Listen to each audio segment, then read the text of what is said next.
খোকারা একটা যদি 600 রুপিতে থাকতে পারেন তাহলে কেমন হয় বলেন তো? তাও আবার পেয়ার লেকের পাশে।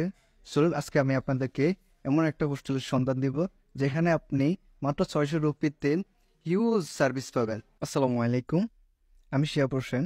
আমি এখন আছি পোখারার একটি ডরমিটরি হোটেলে। সো আপনারা দেখতে পাচ্ছেন আমার পিছনে, এটা হচ্ছে একটা ডরমিটরি হোটেল।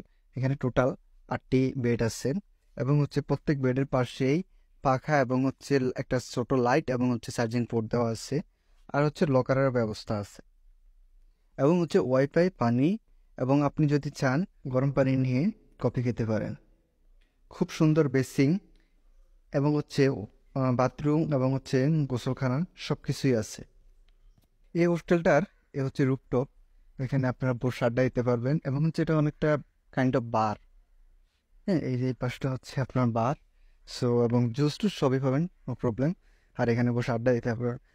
আর এই যে সামনে দেখেন, এটা পেওর লেক। আর যে পাহাড়গুলো দেখতে পাচ্ছেন খুব সুন্দর, এখান থেকে আপনি অনেকটা এনজয় করতে পারবেন। আর সন্ধ্যা মুহূর্তটা এখানে খুব ভালো লাইটিং থাকার কারণে বেশ সুন্দর লাগে। বাজেট ট্রাভেলারদের জন্য এটা একটা বেস্ট সলিউশন। মাত্র 600 রুপিতে এত সুন্দর একটা হোস্টেল, তাও আবার পেও লেকের পাশে, কল্পনার বাইরে। সো যারা এই হোস্টেলে উঠতে চান তারা গুগল ম্যাপসে হোস্টেল নেপাল দিয়ে চার্জ দিলে আপনার এই হোস্টেল লোকেশনটা পেয়ে যাবেন। সো এবং ওখানে তাদের নাম্বার দেওয়া আছে, আপনারা কন্ট্যাক্ট করে আসতে পারে।